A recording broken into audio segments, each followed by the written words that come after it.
सीलमपुर में हर्ष फायरिंग से 3 बच्चे हुए जख्मी। सभी बच्चे की उम्र 7 से 8 साल के बीच। बच्चों का चल रहा अस्पताल में इलाज। पुलिस ने मुकदमा दर्ज कर जांच की शुरू। वेलकम पुलिस ने ऑपरेशन अंकुश चलाकर 4 कुख्यात बदमाशों को पकड़ा। बदमाशों के पास से पुलिस ने मोबाइल फोन और चाकू किया बरामद। पुलिस कर रही मामले की जांच।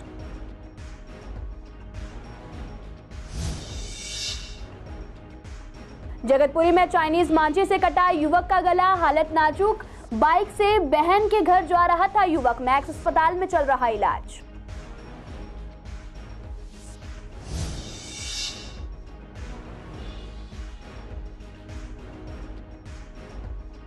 पूर्वी दिल्ली में आजादी के अमृत महोत्सव में लोग बढ़ चढ़ कर ले रहे हिस्सा। हर घर में लगाया जा रहा तिरंगा। तिरंगों की बिक्री बढ़ी।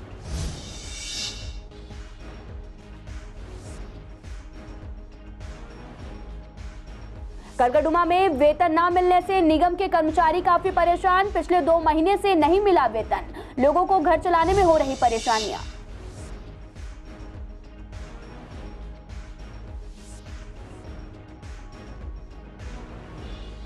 नमस्कार, मैं आपके साथ अंकिता पाल। आप सभी का सीसीएन लाइव में एक बार फिर से स्वागत है। रुक करते हैं खबरों की तरफ। उत्तर पूर्वी दिल्ली के सीलमपुरी के झुग्गी झोपड़ियों में बच्चे की छठी समारोह पर हुई हर्ष फायरिंग से 3 बच्चे जख्मी हो गए।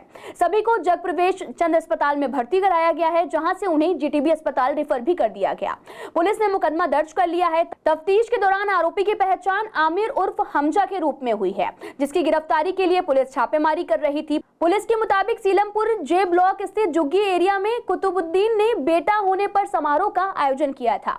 शाम करीब 7 बजे सीलमपुर थाने के फायरिंग की कॉल मिली। पुलिस टीम मौके पर जा पहुंची और पता चला कि आमिर उर्फ हमजा की जमीन पर गोली चलाई गई है, जिसके छर्रे वापस आकर वहां खेल रहे 3 बच्चों को लगी और सभी जख्मी हो गए। सभी बच्चे की उम्र 7 से 8 साल के बीच है और इस दौरान वहां पर अफरा तफरी मच गई। इस बीच आरोपी हमजा वहां से फरार हो गया। तीनों पीड़ित बच्चों को परिजन तुरंत अस्पताल लेकर गए। पुलिस का दावा है कि तीनों बच्चों की हालत फिलहाल खतरे से बाहर है। पुलिस आरोपियों की गिरफ्तारी के लिए छापेमारी कर रही है। हमें तो पता नहीं, हम तो काम पे थे, आपको पता चला तो हम तो वहाँ से भाग के आए। क्या सुनने में मिला आपको? सुनने में मिला कि आपके भतीजे की गोली लग गई है। तो जब भी हमें तो कुछ पता नहीं, हम तो आपातोड़ी में ऐसे भाग के आया बस देखने के क्या हो रहा है क्या नहीं। भतीजा कितने साल का आपका? भतीजा ये होगा 4-5 साल का। 7 साल बच्चा है वो। हम सुने वो कि गोली लग गई आपके पोते की। नॉर्थ ईस्ट दिल्ली पुलिस ने ऑपरेशन अंकुश चलाकर 4 कुख्यात बदमाशों को पकड़ा है। आपको बता दें कि पुलिस ने इनके पास से वारदात में इस्तेमाल होने वाली मोबाइल फोन और हथियार बरामद किया है। इन 4 बदमाशों ने हाथीवाला पार्क से चाकू की नोक पर मोबाइल फोन से लिया था। पुलिस को कई दिनों से इनकी शिकायत मिल रही थी। पुलिस ने टेक्निकल सर्विलांस और सीसीटीवी की मदद से इनको तिनोका पार्क से पकड़ा। पकड़े गए चारों आरोपी जनता कॉलोनी में रहते हैं। पुलिस ने वेलकम थाना में एफआईआर दर्ज करके जांच भी शुरू कर दी है। राजधानी में चीनी मांझे का कहर थमने का नाम नहीं ले रहा। रविवार को शाहदरा जिले के जगतपुरी इलाके में चीनी मांझे की चपेट में आकर बाइक सवार एमबीए छात्र अभिनव 22 साल का है, जो कि उसके गर्दन कट गई। वह खून से लथपथ होकर जमीन पर गिर गया। राहगीरों ने तुरंत पुलिस को सूचना दी। बाद में उसे नजदीक अस्पताल में भेजा गया, जहां से उसे मैक्स हॉस्पिटल में रेफर कर दिया गया। यहां उसकी हालत नाजुक बनी हुई है। पुलिस ने मामला दर्ज कर छानबीन शुरू कर दी है। पीड़ित युवक अभिनव परिवार के साथ बदरपुर इलाके में रहता है। इसके परिवार में माता पिता और अन्य सदस्य भी हैं। अभिनव एमबीए का छात्र है। इसकी बड़ी बहन अपने पति के साथ पूर्वी दिल्ली के सुख विहार इलाके में रहती है। रविवार को वह अपनी बहन और जीजा से मिलने के लिए आया था। शाम करीब 6:30 बजे वह अपनी बाइक से वापस घर लौट रहा था। जैसे ही वह डिसयूज कैनाल रोड पर चित्रा विहार के सामने पहुंचा, अचानक उसे गर्दन में तेज दर्द महसूस हुआ। इससे पहले कि अभिनव को समझ पाता, मांझा अपना काम कर चुका था। तो जगतपुर पुलिस स्टेशन के पास में रहता हूँ। वहाँ पर हाईवे बना हुआ है। हाईवे पर पतंग उड़ा रहे थे लोग बाग, बच्चे जो भी हैं। तो ये अभिनव नाम का जो है अभी वहाँ से बाइक लेकर आ रहे थे, तो बाइक में मांझा मतलब गले में मांझा फंस गया एंड बाइक स्किड मारती भी रुकी डिस्क ब्रेक लाइक। और उसके बाद से वो चिल्ला रहा, मैं उसके पास गया, मैंने उसका हेलमेट उतारा, मांझा हटाया तो उसकी गर्दन काफ़ी सारी कट चुकी थी एंड खून जो था बिल्कुल फव्वारे की तरह निकल रहा था। एंड फिर मैंने वहाँ से सब कह रहे कपड़ा कपड़ा कपड़ा, मैंने देखा कोई कपड़ा देने को राजी नहीं। मैंने अपनी टी शर्ट उतारी, उसकी गर्दन पे लगाई, ऑटो में बिठाया। मैंने कहा पता नहीं कोई सवारी थी ऑटो में बैठी हुई। मैंने कहा भाई तुम मत जाओ मेरे को उसे बिठा दो। तो मैंने उसे बिठाया एंड सीधा हॉस्पिटल में लेकर आया हूँ। अभिनव जो है लक्ष्मी नगर से सुख विहार जा रहे थे। लक्ष्मी नगर में इनकी क्लासेस होती हैं, लक्ष्मी नगर और कनाट प्लेस में, जैसा उनके पापा ने बताया मुझे। तो वो अभिनव वहाँ से अपने घर जा रहे थे सुख विहार अपनी दीदी के पास। तो सुख विहार से 1 किलोमीटर पहले ही उनका एक गर्दन कट गई है। तो क्या लगता है जिस तरह से ये मंजा जो है आजकल जहर बरपा रहा है बाइकरों के ऊपर, ये बिल्कुल बैन भी है। मैं सरकार से यही कहना चाहूँगा मांझा बंद कर दिया जाए प्लीज़ प्लीज़, बहुत रिक्वेस्ट है। क्योंकि इस बंदे का जितना खून निकला है ना, मेरी पूरी टी शर्ट, मेरे पैंट, मेरे कपड़े, मेरा बनियान, मेरे सब कुछ मैं पूरा लाल हुआ पड़ा था।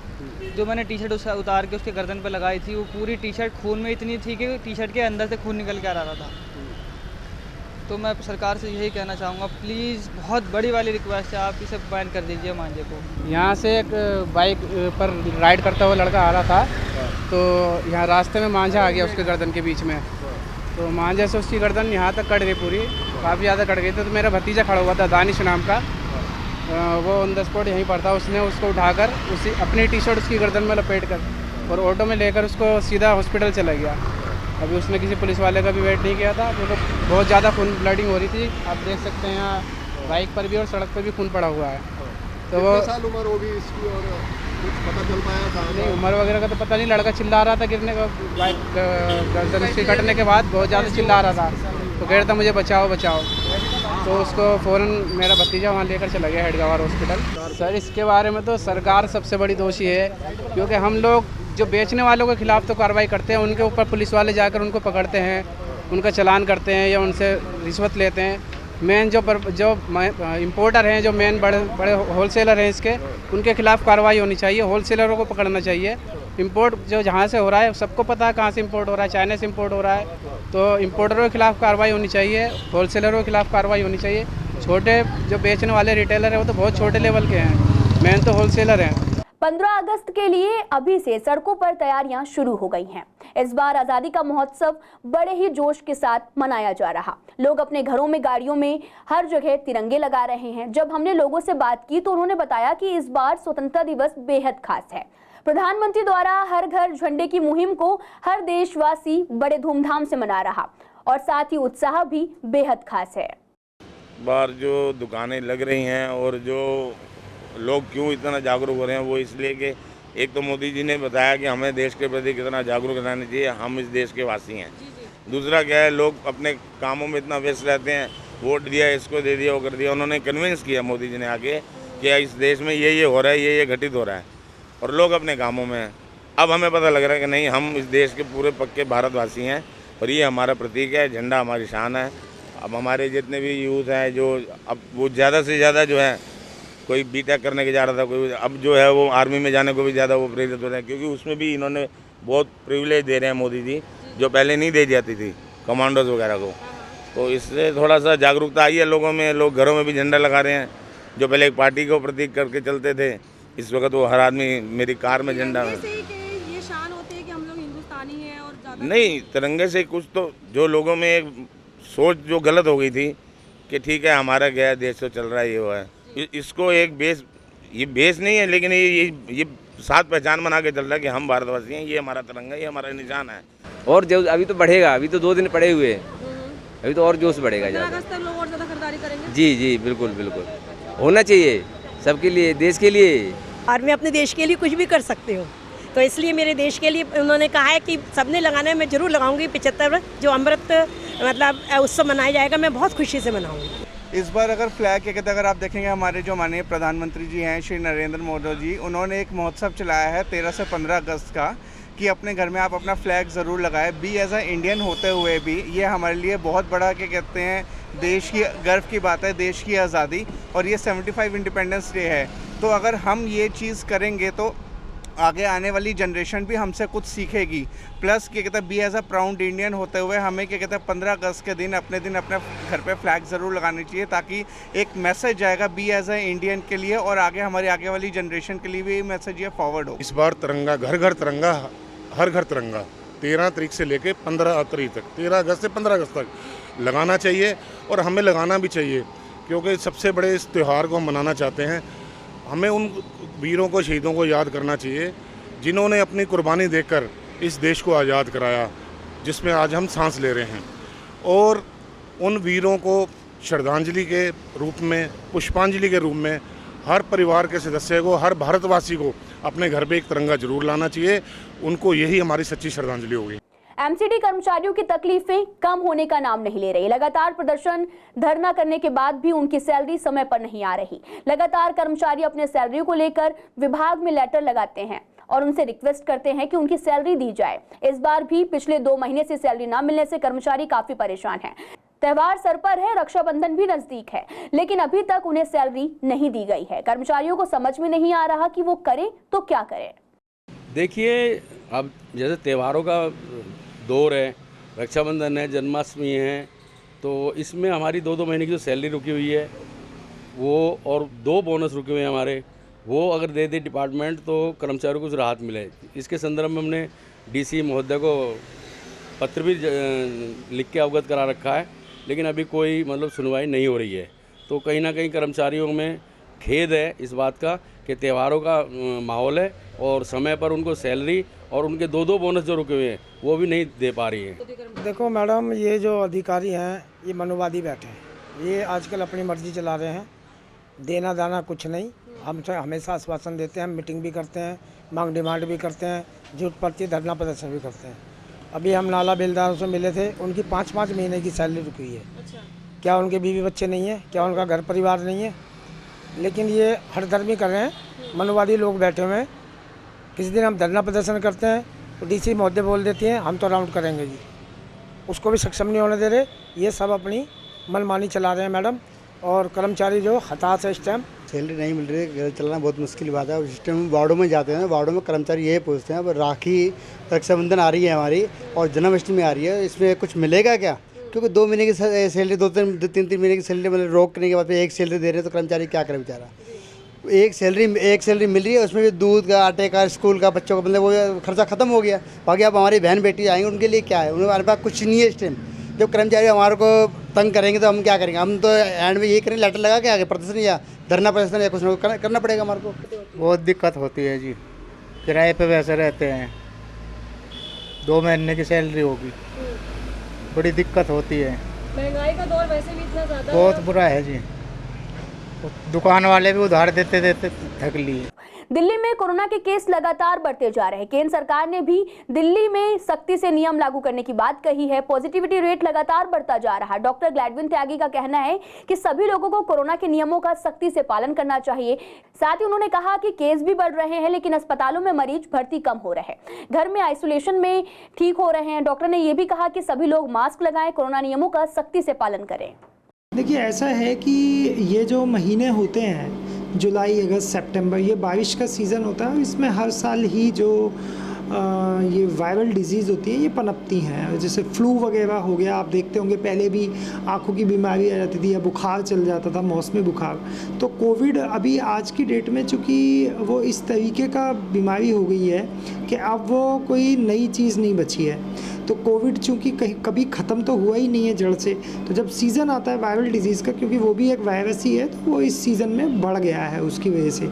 उसमें लॉकडाउन जैसी स्थिति तो अभी नहीं नज़र आती, लेकिन हाँ इतना ज़रूर है चूँकि पॉजिटिविटी रेट जो है वो लगभग 15% के आसपास है, तो उसमें जो कोविड संबंधी एहतियात हैं वो बरतने ज़रूरी हैं, क्योंकि वायरस है, म्यूटेशन होकर कहीं वो ख़तरनाक ना हो जाए, इसके लिए सावधानी रखनी ज़रूरी है। देखिए, ऐसा है कि अगर हम कोविड का पिछले 4 महीने का ट्रेंड देखें तो कई बार ऐसा हुआ है कि जब पॉजिटिविटी रेट 10 से ऊपर पहुँचा है, और अब ये जैसे इस बार भी ये चौथा ऐसा लगातार 1 महीने बाद या 1.5 महीने के गैप पे अगर हम देखते हैं तो ये चौथी बार ऐसा हुआ है कि जब पॉजिटिविटी रेट बढ़ा है, लेकिन वो अपने आप ही नीचे भी आ जाता है।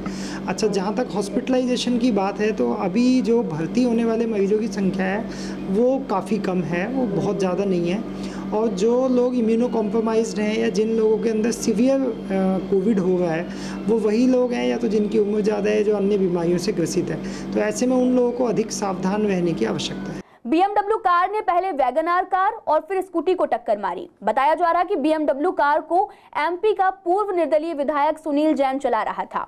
पूर्वी दिल्ली के गीता कॉलोनी फ्लाईओवर पर एक BMW कार ने कई गाड़ियों में टक्कर मार दी। इस हादसे में कई लोगों के घायल होने की खबर है। घायलों को अस्पताल में भर्ती कराया गया और बताया जा रहा है कि BMW कार को MP का पूर्व निर्दलीय विधायक सुनील जैन चला रहा था। पुलिस ने थाने में IPC की धारा 269, 337 के तहत मामला दर्ज कर लिया है।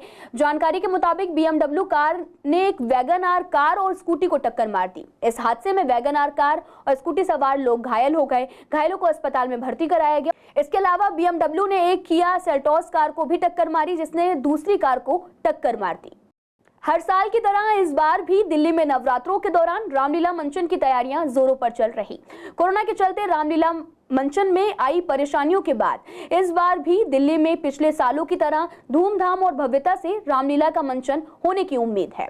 इसके लिए दिल्ली के उपराज्यपाल की ओर से रामलीला कमेटियों को भी कई रियायतें दी गई हैं और इन रियायतों में रात के 12 बजे तक रामलीला मंचन करने की अनुमति भी शामिल है और ऐसे में इस बार दिल्ली में देर रात तक लोग रामलीला का आनंद उठा सकेंगे। आयोजकों ने दिल्ली LG से लीला मंचन के लिए दिल्ली में हज शिविरों और साथ ही कांवड़ शिविरों को बरसों से मिल रही निःशुल्क बिजली की तर्ज पर लीला मंचन के लिए निःशुल्क बिजली प्रदान करने की भी मांग की है। इनका कहना है कि रामलीला आयोजकों से सरकार कॉमर्शियल आधार पर बिजली का बिल वसूलती है, जबकि लीला आयोजक चंदा इकट्ठा करके प्रभु श्री राम की लीला का मंचन करते हैं। हम सभी रामलीला कमेटी, जो कि दिल्ली में लगभग 650 स्थानों पर रामलीला होती है, उसने सरकार से ये मांग की है कि भाई बाकी सभी आयोजन जिस प्रकार की कांवड़ सेवा समिति है, जो कि मेन रोड पर पंडाल लगते हैं, उन पंडालों में जो है कांवड़ भक्तों को जो है सुविधा हेतु जो है वहाँ सारी व्यवस्थाएं दी जाती है। यहाँ तक कि बिजली व्यवस्था भी जो उनको फ्री दी जाती है, जल व्यवस्था भी साथ के साथ जो है फ्री दी जाती है। तो इस बात को देखते हुए श्री रामलीला कमेटी या अन्य धार्मिक आयोजन, चाहे सरस्वती पूजा हो, चाहे गणेश चतुर्थी हो, तो हम लोग ये मांग करते हैं कि सरकार से कि जिस प्रकार कांवड़ सेवा समिति के द्वारा जो है आप बिजली फ्री करते हैं या अन्य व्यवस्थाएं देते हैं, तो क्यों ना रामलीला के मंचन के द्वारा क्या नाम है गणेश चतुर्थी के अवसर पर भी और जो भी सनातन धार्मिक जो है आयोजन होते हैं उनमें जो है बिजली के साथ साथ जो है पानी की व्यवस्था भी जो है फ्री की जाए। मैं माननीय मुख्यमंत्री अरविंद केजरीवाल जी से और उनके जितने भी मंत्री हैं उनसे आग्रह करेंगे कि भाई इस तरफ जो है ध्यान आकर्षित करें, ताकि समाज का बहुत बड़ा बंधु समाज जो है, बहुत बड़ा तबका जो है इस धार्मिक आयोजन से जुड़ा हुआ है। देखिए ऐसा है, दिल्ली के अंदर विभिन्न प्रकार के धार्मिक कार्य होते रहते हैं, जैसे कांवड़ सेवा है, हज यात्रा के लिए होता है, गणेश उत्सव है, दुर्गा पूजा है। इन सब में जो ग्राउंड तो गवर्नमेंट की तरफ से हमें मिल जाता है, लेकिन हम लोग जो चंदा मांग मांग के ये लीलाएँ या जो भी कार्य होता है ये करते हैं। तो हमारी दिल्ली सरकार से ये मांग है कि अगर हमें इसमें बिजली अगर फ्री कर दे तो हमारे लिए बहुत सुविधा हो जाएगी। जैसे कांवड़ सेवा में दिल्ली सरकार बिजली मुफ्त ऑलरेडी दे ही रही है, हज यात्रा पे भी देती है और आयोजन पे देती है, नहीं देती मुझे नहीं पता, लेकिन इन दोनों में तो कन्फर्म है। तो अगर ये रामलीला के लिए फ्री बिजली दे देंगे तो हमारे लिए एक रामलीला को करना बहुत आसान हो जाएगा। देखो जी, ये मांग तो सही है, क्योंकि जितनी भी धार्मिक आयोजन हो रहे, रामलीला या अपनी दुर्गा पंडाल लगते हैं, दुर्गा पूजा होती है, इसी में सब चंदा इकट्ठा करके पेमेंट करते हैं लोग बाग। जब पैसे की कमी होती है और गवर्नमेंट के साथ साथ जहाँ से सब्सिडी मिल जाए तो मांगनी पड़ती है, क्योंकि बिजली अगर फ्री मिल गई तो आयोजन बहुत अच्छे से हो जाएंगे, लोग एंजॉय करेंगे। बहुत अच्छा प्रोग्राम हुआ अगर दे दे सरकार तो। पूर्वी दिल्ली की वेलकम शहदरा झील में वेस्ट टू वंडर थीम का बॉलीवुड पार्क बनेगा, जिसमें कबाड़ से बनी भारतीय सिनेमा की कलाकृतियां होंगी। MCD ने वेस्ट टू वंडर पार्क बनाने की योजना बनाई है। दिल्ली के बाकी हिस्सों में ऐसा पार्क है, पर यमुना पार में ऐसा पार्क नहीं था। निगम ने ये पार्क बनाने की योजना इस इलाके में की। पिछले दिनों MCD के कमिश्नर ज्ञानेश भारती ने झील का दौरा किया था, जिसमें उन्होंने पार्क बनाने की बात कही थी। बॉलीवुड पार्क बन जाने से लोग काफी देखने आएंगे, जिससे निगम के रेवेन्यू में भी इजाफा होगा। MCD द्वारा वेलकम झील, जिसका एरिया 32.6 एकड़ झील और पार्क है, जिसमें 14 एकड़ पर तो झील वो पार्क बनेंगी, 3 एकड़ पर STP प्लांट, 6 एकड़ पर झील और 6.5 एकड़ पर झील का पूरा विस्तार होगा, जिसमें लोग नौका विहार करेंगे। इसमें साथ साथ 3 सेल्फी पॉइंट होंगी, एक एडमिन ब्लॉक होगा, एक बॉलीवुड पार्क होगा और 30 लाख लीटर के पानी जिसमें ट्रीटेड होकर इसमें आएगा। ये बहुत ही खुशखबरी जमुना पार्क के लिए है, क्योंकि वेस्ट टू वंडर के बाद अगर कोई एक बड़ी प्रोजेक्ट MCD द्वारा लोगों के लिए समर्पित की गई है तो ये अपना वेलकम झील पार्क है, और ये यूडिया फंड में माननीय सांसद मनोज तिवारी जी के द्वारा एक उनकी सबसे बड़ी प्रोजेक्ट, उनके दिल से लगी प्रोजेक्ट है, जिसका बहुत जल्दी ही पब्लिक को सब चीज़ें मुहैया कराई जाएंगी। अभी 70% कार्य इसमें पूरा हो चुका है और 30% कार्य इसमें बहुत जल्दी हो जाएगा। यहाँ पर कमिश्नर महोदय का भी विजिट हो चुकी है और आवश्यक निर्देश अधिकारियों को दिए कि जल्दी जल्दी प्रोजेक्ट पूरी हो, ताकि क्षेत्र के लोगों को, आने वाले सराउंड के क्षेत्र को, एनसीआर को इसका पूरा लाभ मिल सके, इस झील का मनोरंजन लाभ उठा सकें, मनोरंजन लोग कर सकें। ड्राइविंग लाइसेंस बनवाने के लिए लोग एड़ी चोटी का जोर लगा देते हैं, क्योंकि डीएल बनवाने के नियम इतने सख्त होते हैं कि एक अच्छा चालक भी इस टेस्ट में फेल हो जाता है। लोग कई बार बड़ी मशक्कत के बाद भी टेस्ट पास नहीं कर पाते। अब अंडर ट्रायल देने वालों को पहले पर लगने या फिर पीली पट्टी पर पैर रखने पर उन्हें फेल कर दिया जाता है, लेकिन अब इसमें रियायत दी गई है, जिस पर लोगों का कहना है कि ड्राइविंग लाइसेंस बेहद अहम है। सड़क पर नियमों के साथ गाड़ी चलाना जरूरी है। अगर ऐसा नहीं होगा तो हादसे का भी खतरा रहता है, इसलिए डिपार्टमेंट को ये छूट नहीं देनी चाहिए, क्योंकि ज्यादा ढिलाई से कैंडिडेट बेकार ड्राइविंग करके भी लाइसेंस बनवा लेंगे, जिससे आगे चलकर काफी दिक्कतों का सामना करना पड़ेगा। लोग डीएल बनवाने के लिए जाते हैं, ऑनलाइन फॉर्म भरते हैं। ऑनलाइन फॉर्म भरने के बाद वहाँ पर जब टेस्ट होता है तो सही में लोगों को ये पता नहीं होता कि वहाँ टेस्ट के लिए या सही ड्राइविंग के लिए क्या क्या रूल्स फॉलो करने चाहिए। उनका मकसद सिर्फ ड्राइविंग लाइसेंस बनवाना होता है, तो उससे कई बार फ़र्क पड़ता है कि जो सही कानून है वो ना पता होने से उनके टेस्ट रिजेक्ट हो जाते हैं, फिर उन्हें दोबारा अप्लाई करना पड़ता है और दोबारा फीस भरनी पड़ती। ठीक है, ये लोगों की सुविधा के लिए ऐसा किया जा रहा है सरकार के द्वारा, लेकिन मेरा मानना ये है कि लाइसेंस बनने के लिए आपको परफेक्ट ड्राइविंग आनी चाहिए। अगर ऐसा नहीं है तो रोड पर एक्सीडेंट बढ़ने की संभावना रहती है। तो अगर वहाँ पर टेस्ट में ढील दी जाएगी या इस तरह से कोई ढील रखी जाती है तो इससे लोगों की और परफेक्टनेस कम होगी। लोग जो टेस्ट दे रहे हैं वो इसीलिए दे रहे हैं कि हम परफेक्ट ड्राइविंग आती है तभी लाइसेंस ले रहे हैं। उस टाइम में तो बहुत दिक्कतें सामने आती हैं। पहली बात तो ये होता है कि नंबर कितने टाइम में आएगा, कितना समय लगेगा। घर से निकलते हैं ये सोच के कि आधा एक घंटे में फ्री होके आ जाएंगे, लेकिन वहाँ जाके देखते हैं तो बहुत लाइनें, और ऊपर से जो कानून है वो उससे भी ज़्यादा बढ़ के हो जाता है। अच्छी बात है सरकार कदम उठा रही है, लेकिन उससे ये भी होगा कि जो ड्राइवर है उसकी काबिलियत पे थोड़ा सा क्वेश्चन मार्क आता है। अगर वो सही नहीं चलाएगा तो आगे सामने वाले के लिए खतरा बनेगा आगे आके। तो मेरा मानना यही है कि कानूनों को थोड़ा सख्त करा जाए और उसके बाद ही उस पर आगे कार्रवाई की जाए।